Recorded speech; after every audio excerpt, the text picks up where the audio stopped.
From Rule 62 Studios in Bossier City, Louisiana, this is The Grouch and the Brainstorm.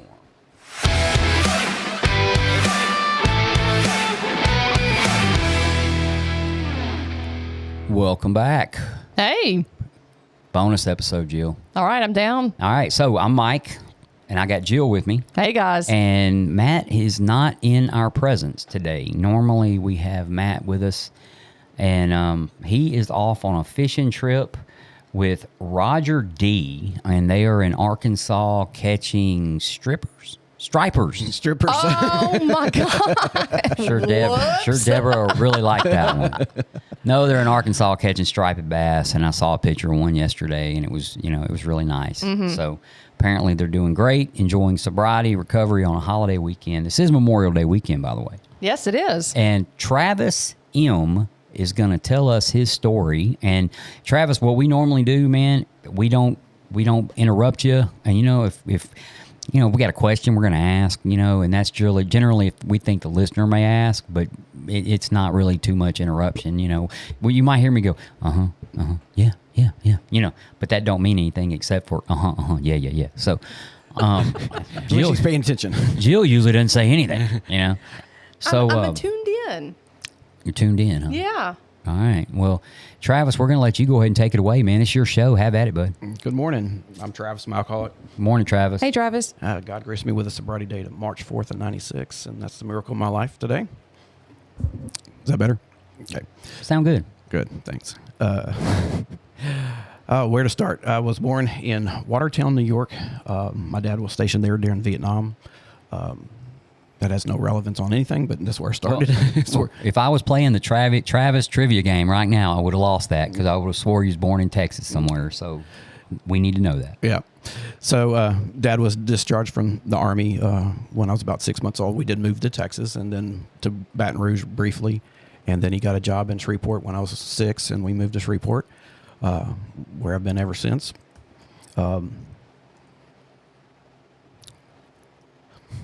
Mine went blank. Yeah. It happens. Wait till you get to be my age. Well, I am older than you, so I've already been there. Growing up, Mom and Dad were married until Dad passed away, so I didn't come from a broken home. I have a sister that is 7 years younger than me, so had that.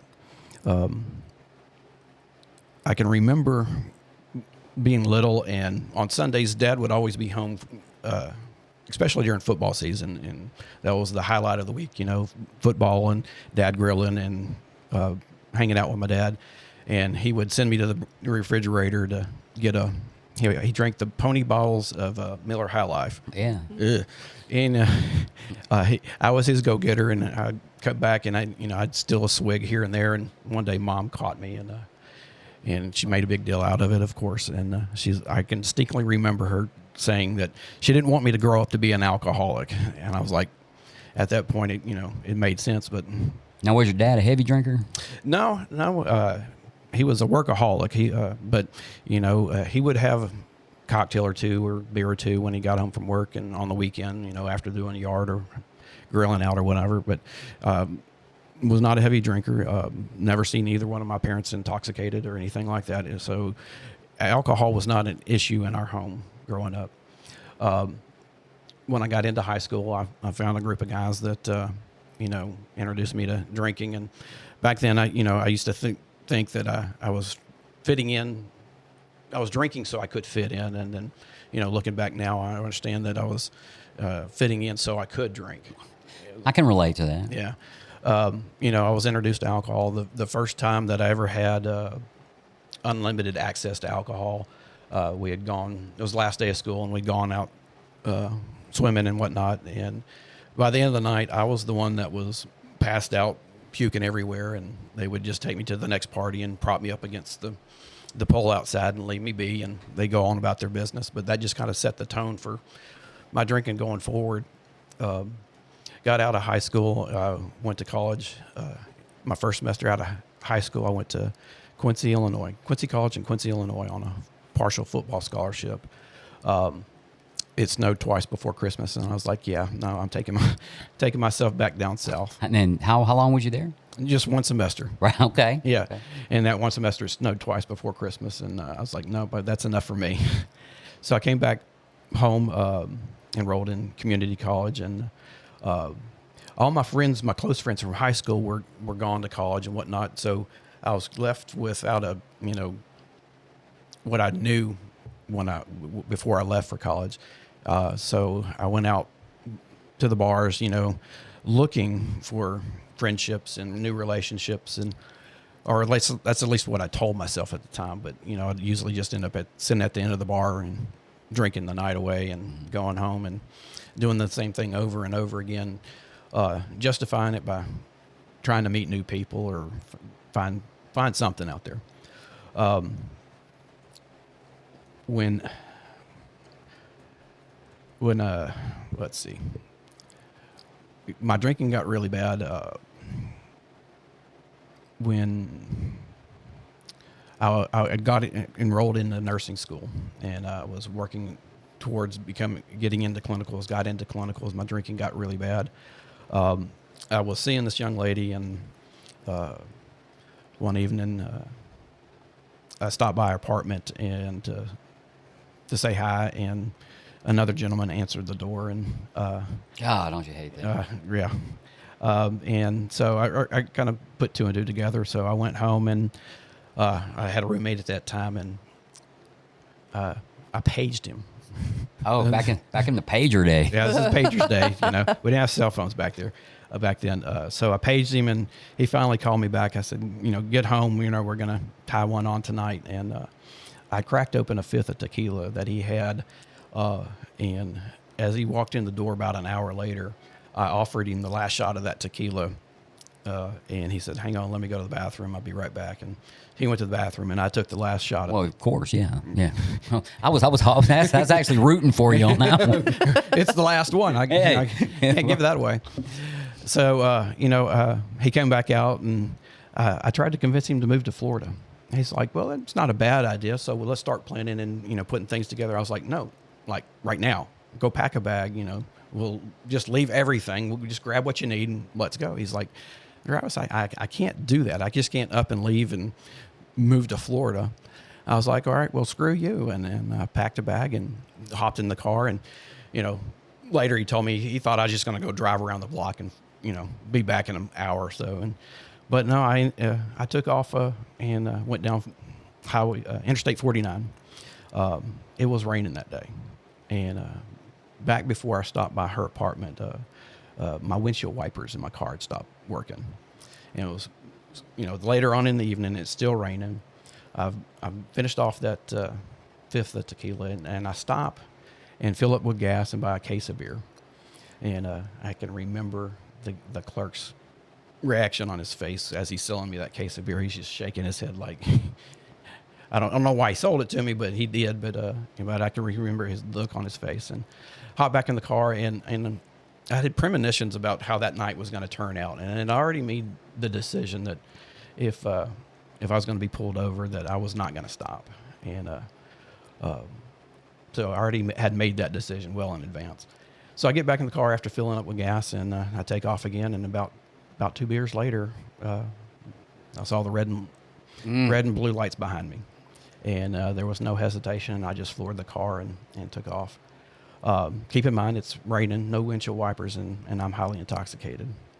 So I go down, going down 49, and they didn't have spike strips or pit maneuvers back then. They did the rolling roadblock where they would center the 2 lanes in front of you and try to get you to stop that way. Well, I just zoomed right past them, and we get down to Lafayette, and 49 goes into town in Lafayette, and there are red lights on 49, and people are obviously stopped at red lights. And I tried to go around somebody that was stopped at a red light, and didn't quite move over far enough, and sideswiped them and ended up in the median. And I can remember I'm still trying to go. I'm still trying to make the car go because I was just bound and determined to get away.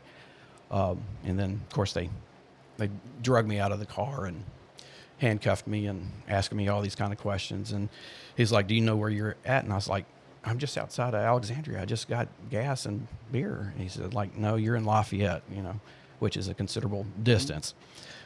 he asked me, he says, "Do you know how fast you were going?" I was like, "Well, no, my speedometer pegged out at 85, so I have no idea how fast I was going."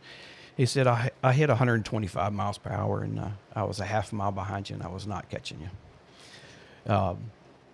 So I got to spend a couple of days in the Crossbar Motel down there in Lafayette, and Oh, yeah, but that's even worse than the one here. right.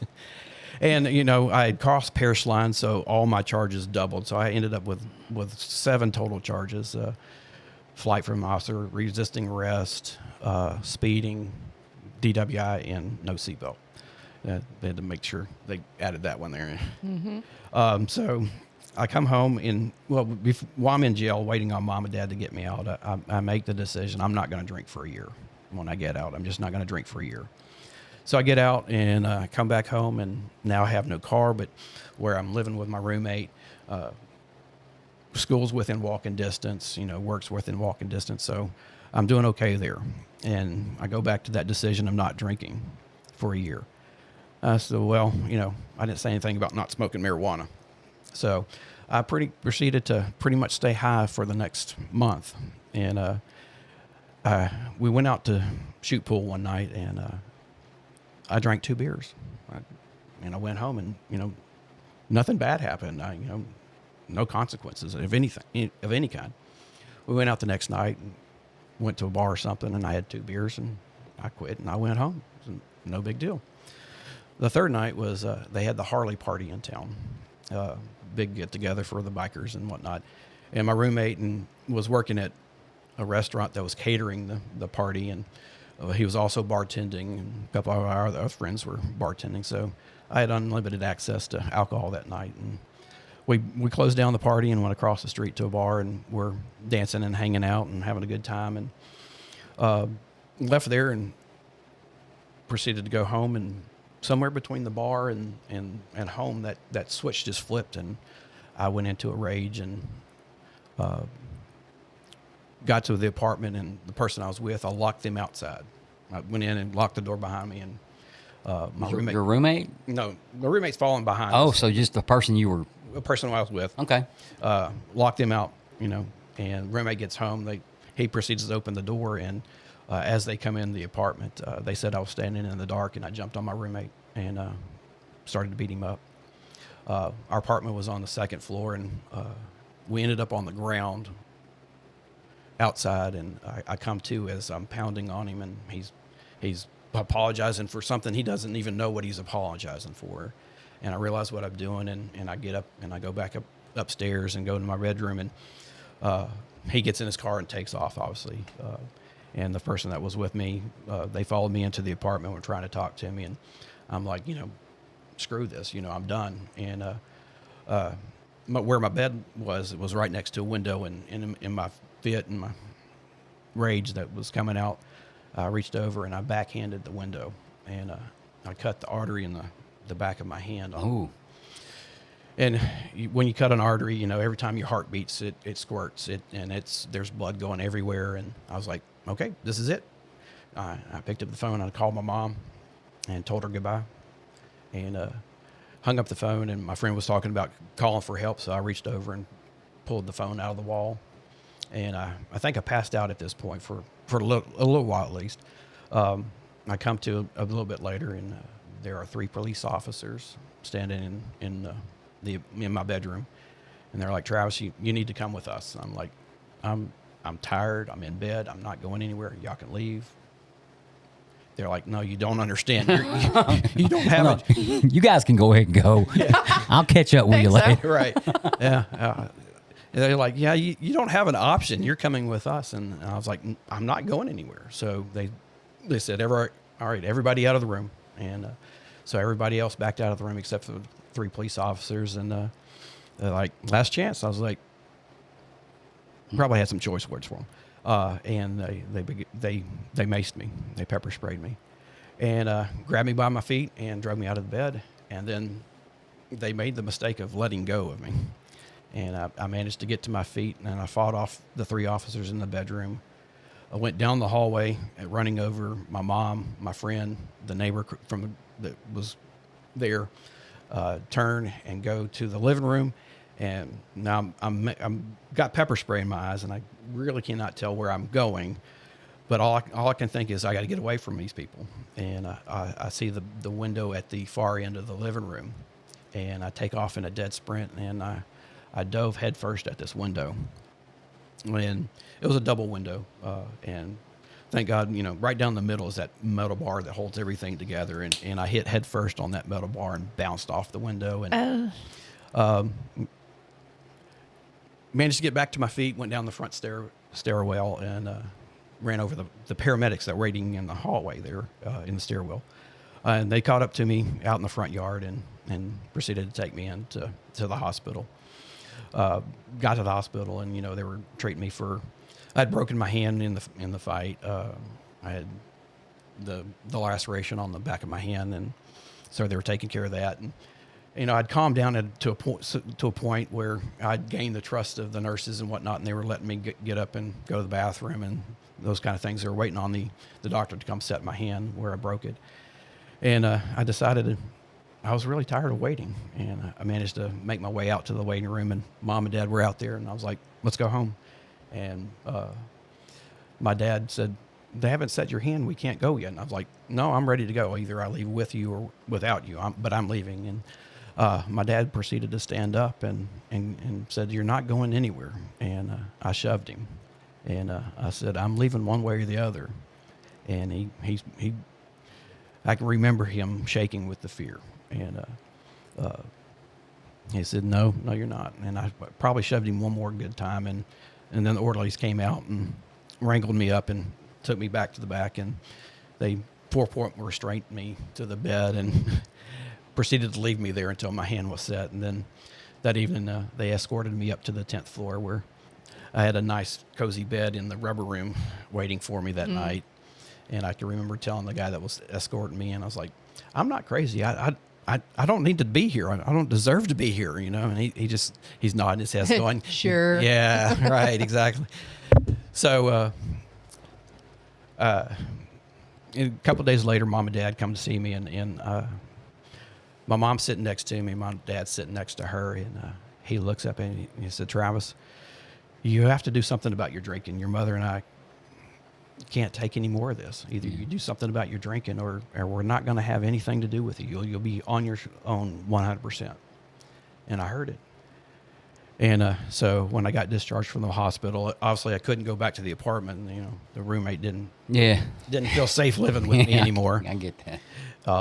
So I was on the sofa at Mom and Dad's, and Dad's like, you can stay here as long as you need, but hurry up and find a job and find a place to live. So, and it took me a couple weeks, but I found a job and I found a place to live, and the apartment was close enough to the job where I still didn't have a vehicle at this point. So, I could walk to work. And, but the first night in the apartment, I had called a guy that my mom had gotten me in touch with from her Sunday school group that was in this program, A&A, she's like, call this guy. He can help you with your drinking. And all I knew was he went to A&A.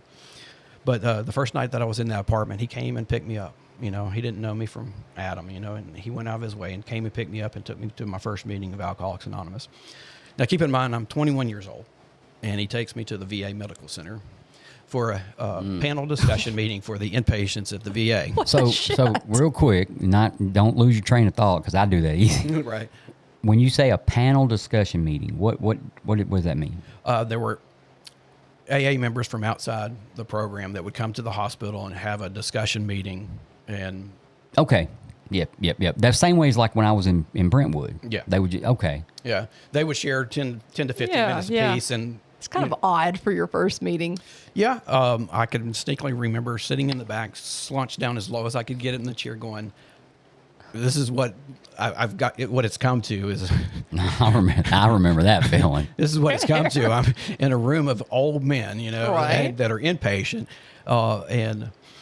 but I sat through that meeting, and I don't remember a word that was said by anybody on that panel, but I remember feeling like maybe they have something. I don't know. I want what they have, but I know for sure I don't want what I have anymore.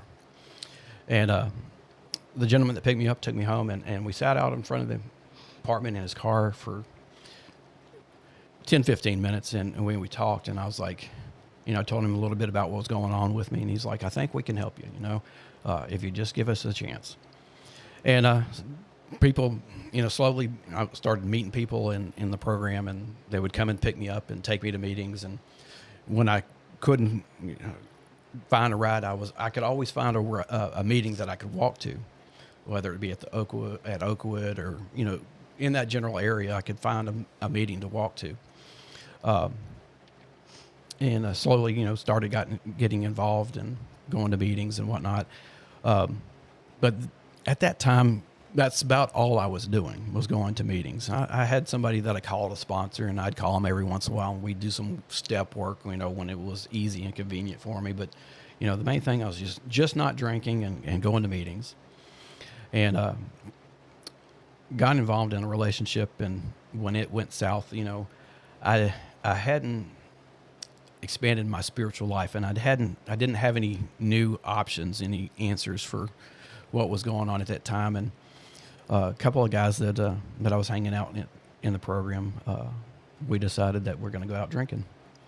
And we get to the bar, and I can remember, thinking, this is not what God wants for me. This is not what God has in store for me. But damn it, I'm going to do it anyway, because hell, I'm here at the bar. And we started drinking, and before we got to the bar, we made a pact that we're not going to go to Little Joe's, which was the hangout for the young people. I remember those days. Yeah, I've never heard of it. it was next to George's. On Kings. Kings Highway. Yeah, it was right next door, Little Joe's. Good food. Yep. So we make a pact, we're not going to go to Little Joe's where all of our friends are going to be after the meeting. So about 9:30, 10 o'clock, we roll into Little Joe's. And there they are. There's a table of probably 15 to 20 of our friends from the program. And we proceed to walk in and belly up to the bar and order beers. And I'm sitting there, and we're drinking. And one by one, as they got up to pay their check, they all made a point to stop and say, we're here for you. When you're ready, you know where we'll be. We love you. And we proceeded to continue on that night. And 6 days later, we all decided we'd had enough. And it was going to be really cool that all three of us have the same sobriety date. But we decided, we're going to split up and go to 3 different meetings. And I went to one meeting, and the other 2 went separated and went to other meetings. Come to find out that I was the only one that made it through the entire hour for that meeting. The other 2 met back up and proceeded to do what we were doing. A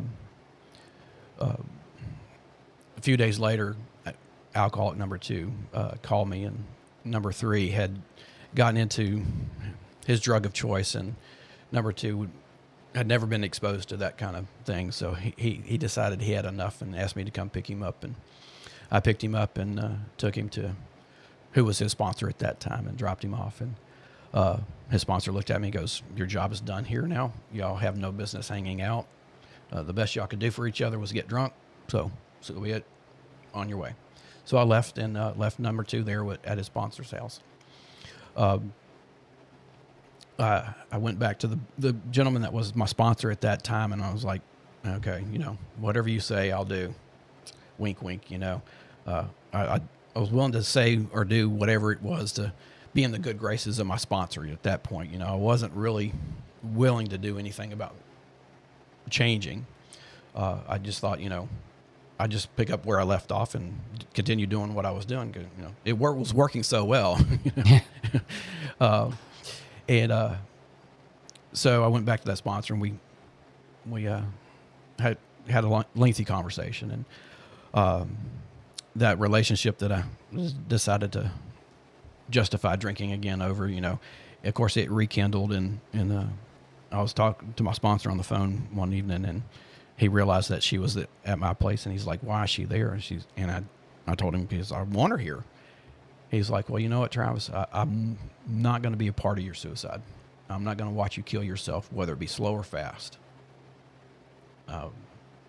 You can go bleed all over somebody else, And Wow. He said, you just need to find another sponsor, which, created a huge resentment. And I proceeded to bash him and badmouth him and have this resentment toward him for firing me as a sponsee. Mm-hmm. A little bit later, I did something that warranted me being arrested, and the next day I went to the Highland Club, and it was public knowledge of what I got arrested for. And as I walked into the Highland Club, I felt the temperature drop, and I felt like all eyes were on me. And then I looked to my left and I realized I was standing next to a fan, and that was why the temperature dropped. And not everybody had their eyes on me, and it wasn't all about me. But there was this one gentleman that saw me walk in, and he knew what was going on, and he got up and he walked across the room. He said, "Let's go get a cup of coffee, and you can come sit with me." And he saved my life that night, because I was on the verge of turning around and walking out. The guilt, shame, and remorse were heavy that night. How old are you? 24. And Jesse, he said, I sat with Jesse, and that night I was like, I need a sponsor. And Jesse and I were more friends, but he's like, he could tell that I needed something, and I asked him to be my sponsor, and he's like, yeah, well, let's try this. And we started working the steps and reading the big book and those kind of things, and it worked. It was what I needed at the time, because if he had said no, I don't know what would have happened. And but we did get to the point where we realized we're better friends than sponsee, and I went back to Mackley, my original sponsor, and I said, okay, Mac, whatever you say, I'll do it. Whatever you say. And this is the guy that said he wasn't going to watch you commit suicide and bleed. Okay. Yep. I met him at his apartment, and it was his sobriety date, and he was celebrating 6 years of sobriety. And I can remember that he abandoned his plans for after the meeting to go out to dinner with his friends to celebrate his sobriety, to meet me at his apartment and work with another alcoholic. And it made a huge impact on me. But, we sat there, and we sat at the kitchen table, and he slid that blue index card across the kitchen table, and he says, I speak you right. He says, your input into this is not necessary. You don't have anything I want. You're sitting across the kitchen table begging me for a better way of life. So, he gave me this list of things to do every day. And the original list was 6 things to do every day. And he'd tell me one, and I'd start writing, and number 2, and I'd start writing. And every once in a while, I'd chirp in and say something. He's like, he just pointed at the door and goes, you're wasting my time if you think you have anything to add to this conversation. There's the door. You're more than welcome to leave if you think you have anything to add. And I clamber down again and go back to writing, and got down to number 6, and I was like, okay, that's all of them. He's like, nope, you get 7. So this is where the 7 This is where the comes 7 from. And I think Okay. I've heard this before. With the 6 and then 7. Because most of the people at the 5:30 or the noon on Sunday that Travis normally attends, they don't hear all this, right? Yeah, yeah. Yeah, but I think I've heard that part before. Yeah. At the meetings, most of them say 5 things, and from Mackley, the list was 6, but at this point, he's like, no, you get 7. Okay. And I was like, all right, whatever you say, I'll do it. And we always signed the bottom of the card and dated it like a contract. And this was the first time I'd signed one of those cards. And I'd signed several of them before, but that was the first time I signed it and dated it for me. Not to be in the good graces of Mackley or in AA or, or anybody else. This was the first time I'd signed and was willing to do those things every day for myself. So we launched out on that course of vigorous action over the next year, and cats distract me. Whatever Mackley said to do, and I did it. I was willing to do. And another thing that he did for me that evening was he said, by the way, your decision privileges have been revoked. Your best way has gotten you where you are right now. That's the best you could do with your life. He said, going forward, all your decisions go through me. And so over the next year, anything that came up that needed a major decision, I'd run back past my sponsor. And he took me by the hand and he drugged me through the 12 steps of Alcoholics Anonymous twice in that first year of sobriety. And it laid that foundation. You know, I would get so focused on doing the work, and he'd always remind me, do the work and leave the results up to God. You have no control over the results. You're not that powerful. Just do the work and let God handle the results. And I'd be so focused on doing the work, and people were coming up to me and go, something's changed in you. Something's different, and we like it. And I'm like, I don't know what you're talking about, because I was so focused on doing the work, and I wanted a different way of life. I wanted a better life. And that's the way. The eye of the tiger, man. Yeah. It's like, I just, you know, it's what do you think about though when you hear that? Right. You picture somebody just, what they hustling, pounding, just no distractions. Yeah. Yeah. And toward Christmas of that year, we're at it was after the 5:30 meeting at the Highland Club, and this young lady walked up behind me, and I was talking to somebody, so I didn't realize she was behind me, and she reached down and grabbed some leg hairs and ripped them out. And it was extreme pain, so I jumped around and trying to figure out what was going on. And she's looking at me. She goes, odd or even? I'm like, what are you talking about? She's like, hey, are the leg hairs that I have in my hand, are they odd or even? And I proceeded to fall in love. And we started dating, which violated number 7 of those 7 things to do every day. Yeah. But, we had a courtship, and ended up when I celebrated 1 year sobriety, I proposed to her, and she accepted, and we were married a couple months later.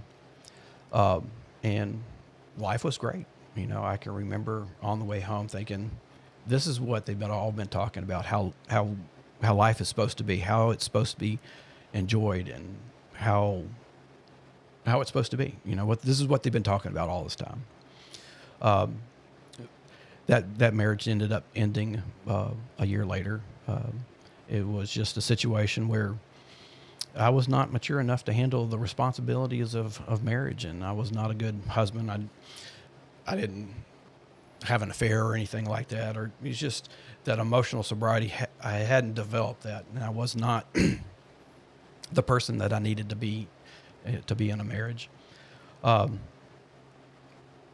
it was traumatic. When she told me she didn't want to be married anymore, it was traumatic. And I proceeded not to go to meetings or not do the things that I'd been taught to do. And I was just out there lost, and was just making the most of what I could, and just surviving from day to day. And I moved for a job to Ruston, and I was in a town where I knew nobody, but I knew AA. So I found where I could go to meetings there, which was one place. At the time, they had one place where you could go to meetings in Ruston. I'm like, okay, cool. Noon or 8 was the choice, and it really made things simple. Friendship? Isn't it called the Friendship? Is it Gratitude? I don't know. Never mind. I don't know if I've ever been there. Yeah. But every Saturday night, they have a speaker meeting. Mm-hmm. And it was an eating speaker meeting.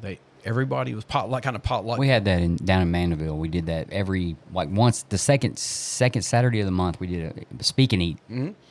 Well, it was every Saturday in Ruston, or it was at that time, So it gave me a time to eat, but to fellowship and to get to know people there. And I really got back into the rooms of Alcoholics Anonymous there. That job ended, and I moved back to town, and I got back into meetings. And I got back involved in things. Fast forward a couple of years, another relationship resulted in twin girls. They were born in 2006, and their mother and I's relationship was a soap opera at best, But then when the girls were 2.5, I had the great idea that I was going to marry her. Put everybody under one roof and have a family and go forth like that. And that marriage dissolved 8.5 months later. And we picked back up to joint custody and shared visitation with the girls. And I was still active in in AA and going to meetings and sponsoring and those kind of things. And those are the things that, the basics that just never gave up and got away from, that kept me sober through those times. The girls are 17 now, but about 6 years ago, they made the decision that they wanted to live with their mother full time. At first, I was like, they don't know what they want. They don't know what they're talking about. And so I sent them on their way. And about 4 months later, I was like, they were serious. So I put my foot down and I forced them to come back home. And for the next year, it was hell on earth. They didn't want to be with me, and they didn't want to do anything that I wanted to do. And it was just difficult at every turn.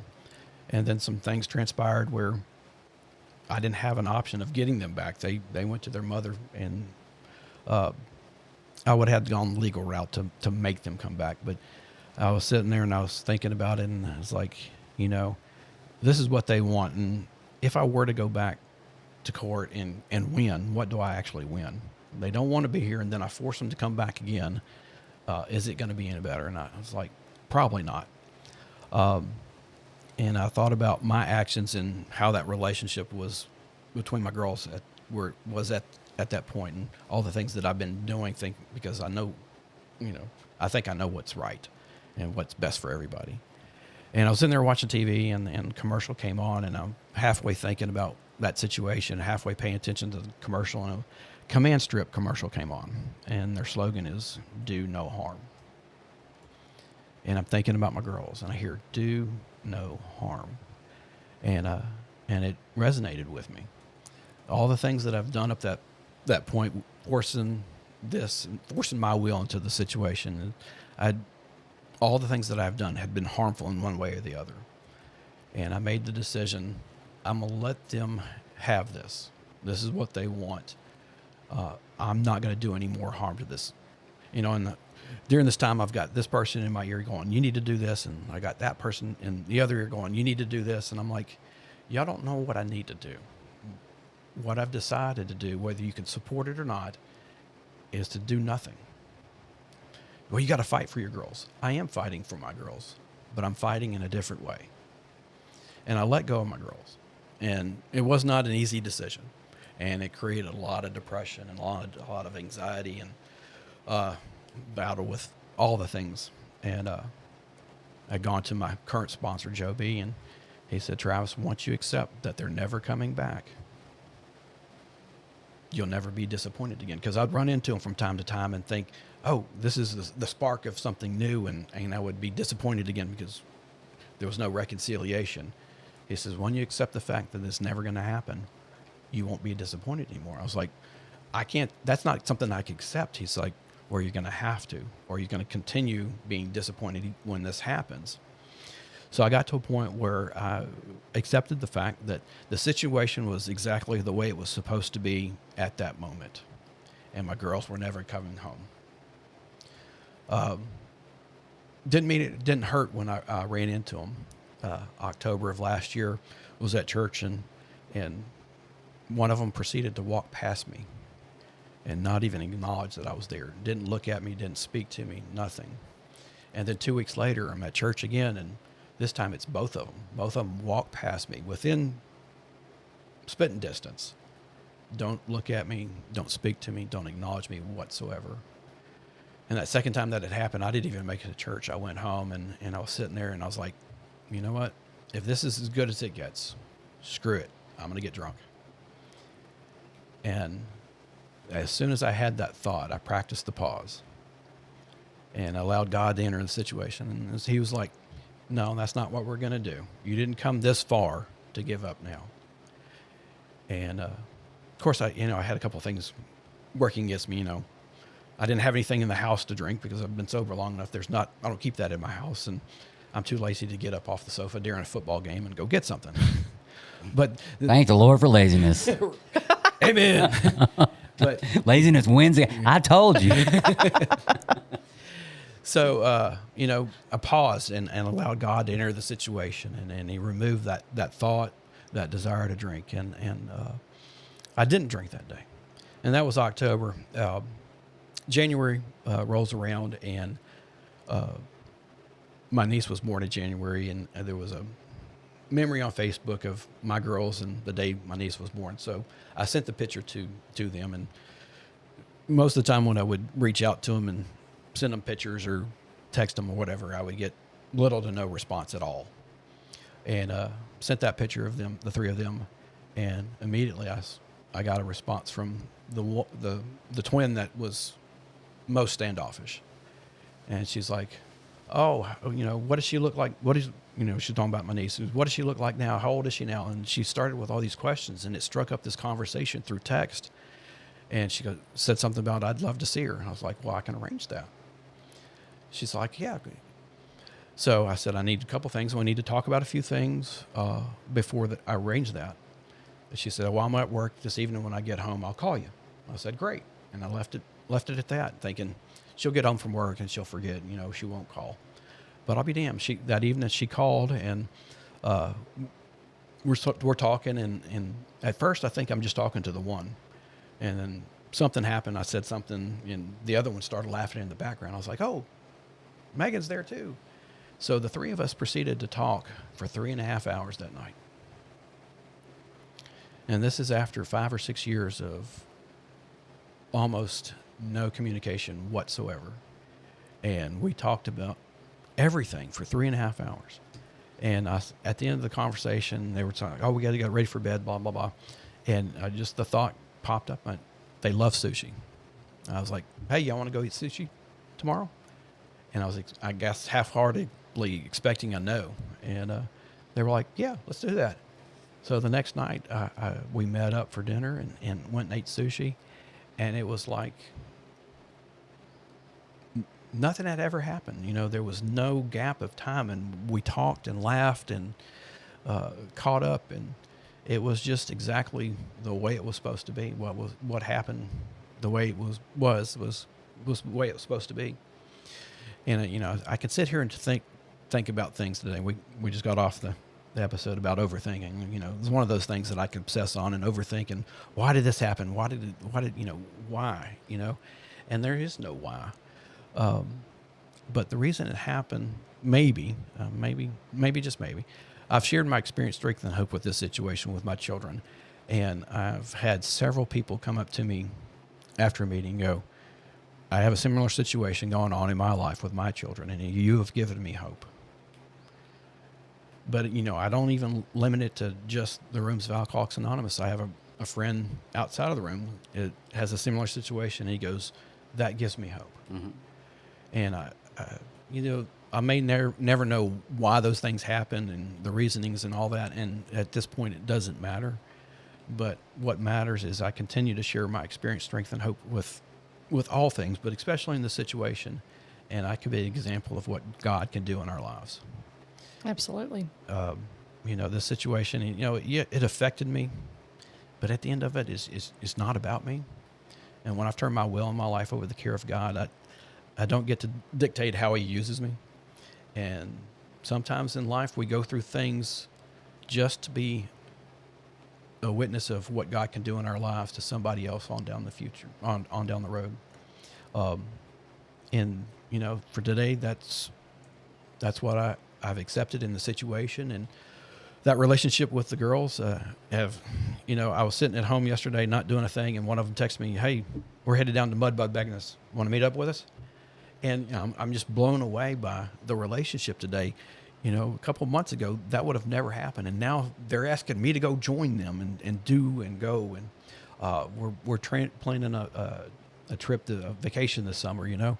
They just graduated high school. And I said, when you graduate, I'll take you on a trip, And so we're planning that. So those things are coming, are happening in my life. And that relationship is being restored.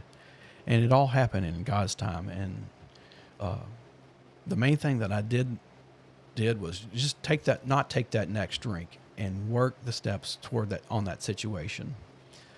There was a time where all that was going on, and it was like, my job is to not take that next drink, and remember, if and when they do come around, they need to come home to a sober dad, mm-hmm. and not a drunk one, because a drunk one is not going to be of any use. And I'll tell a brief story on how we on time. You got 15 minutes. Okay. If you want to stop at an hour, you can talk as long as you want. Well, you know me. You can talk. That's a loaded Oh, proposition. You can talk as hot as you get. Right. The sun's not going down. I was at a meeting and I was really upset about the situation with the girls. You know, I was thinking, God put the girls in my life, and that was my purpose, was become a dad, a girl dad of twins. And, you know, that was my purpose. And I remember being in this meeting and being upset that I didn't have that anymore. And I felt lost and I didn't have any purpose. You know, I left the meeting, and on the way home, I was on the phone talking to my mom, and I get to the house and the other line beeps in, and it's a guy that I know from AA, but he never calls me. So it must be pretty important if he's calling me. I said, Mom, let me call you back. And I pick up the other line, and we get to talking. He's like, yeah, I'm coming back from a relapse, and I need a sponsor. And you're the first person I thought of. He said, I honestly wanted you to be my sponsor before, but for whatever reason, you know, that just never happened. And it dawned on me, you know, I was just upset about the girls and my thinking that that was my purpose in life. And as I'm talking to this gentleman and he's asking me to be a sponsor, my primary purpose is to stay sober and to help another alcoholic to achieve sobriety. So regardless of my circumstances outside, the things that I have going on in my life, my purpose is to stay sober and help another alcoholic. And I've been sponsoring that gentleman ever since. And, you know, it was exactly what I needed at the time. And because of the relationship that I have with my higher power, he knows what I need when I need it and when I need it. And all those things came to be at the exact moment where God orchestrated and needed those things to come true in my life. Amen. I currently have 5 sponsees, which, you know, I don't know about y'all, but, you know, sponsees can take up a lot of time. Yeah. Especially when you get up to the number of 5. You know, it's like some days the phone would just not stop ringing. I've had it to where I had to say, hey, I've got to cancel today because I need to go to a meeting myself. Yeah. You know, I'm not even looking after my own recovery. I've had it. So I get it, Travis. Yeah. You know, obviously, you know, we got to take care of our own sobriety. Others won't be any use for them. But in January, I had all of them calling and working steps and doing this and that.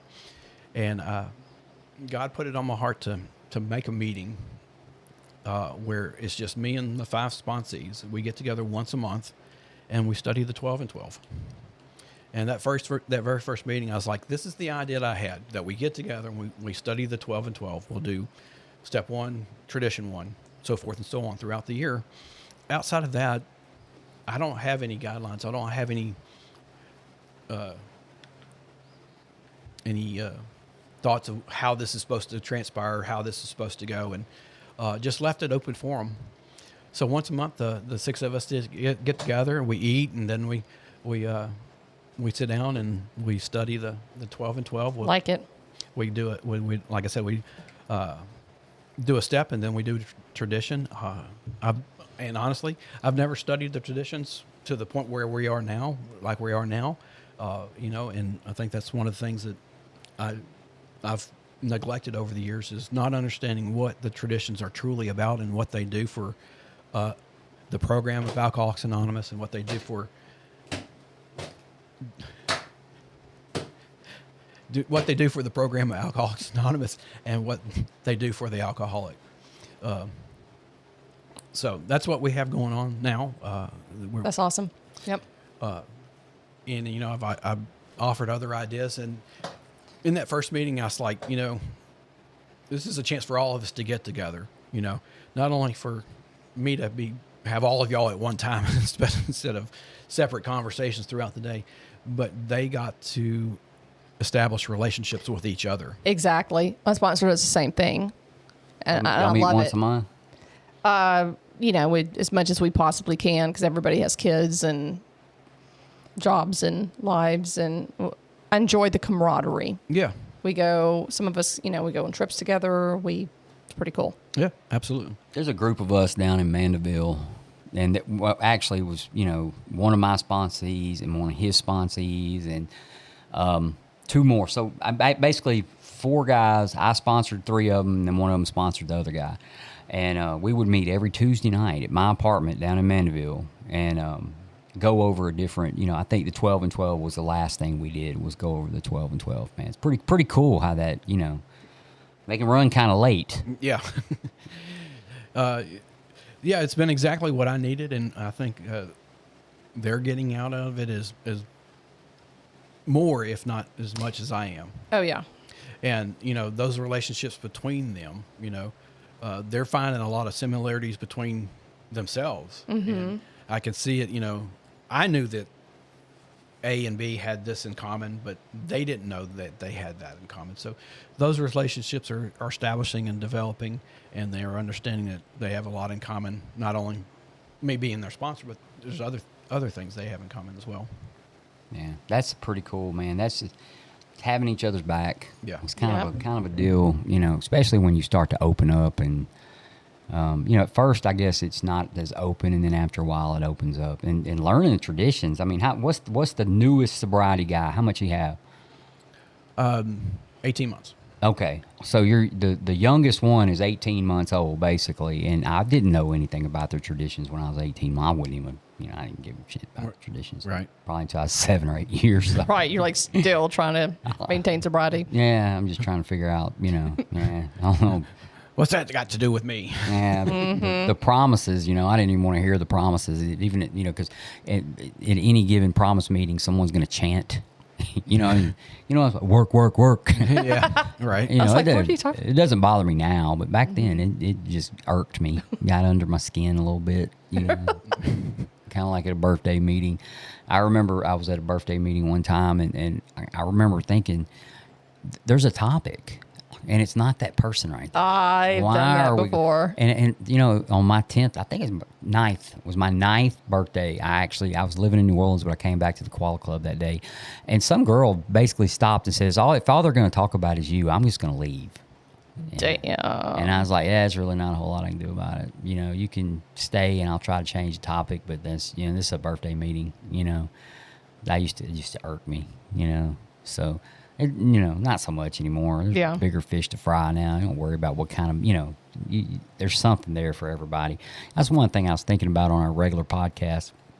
If you go to a meeting open-minded and just wanting to listen, you're going to hear what you're supposed to hear. Agreed. You ever do that? You ever go shut-minded and you don't hear anything? Oh, yeah. Yeah. There's been a couple times I've left meetings. So like if whoever's listening to your story here, Travis, if they're open-minded and they're listening for something, there's something in there they're going to hear. Absolutely. Yeah. It could be, he's been around a while. How many years? Yeah. 27, 26? 28. 28. That's amazing. So you have longer than Randy T. Randy T is 2 weeks ahead of me. 2 weeks. February 20th. So you're at the beginning of February 4th? March 4th. March 4th. Okay. He's 2 weeks ahead of you. Yeah. Yeah, my it's kind of like Terry was saying earlier, going down there, coming up here. Right. But we mathing well today. yeah, I usually do better than that too. Yeah. So, well, you got anything else for us? I could go on and on. Those at the 5:30 meeting, though. You give me the floor and let me talk about my favorite topic, which is me. I could go on and on for days. But hopefully that you've gotten something out of what I shared today, and just don't leave before the miracle happens. And I can't tell you when and where that will happen for you, but I can tell you if you just do one day at a time that it will happen. And I'll meet you on the road to happy destiny. Oh, like it. I like it. Thank you, Travis. Absolutely. Absolutely. Thank you. Thanks for having me. It's been we've been at Rule 62 Studios here in Bossier City, Louisiana, and this has been The Grouch and the Brainstorm.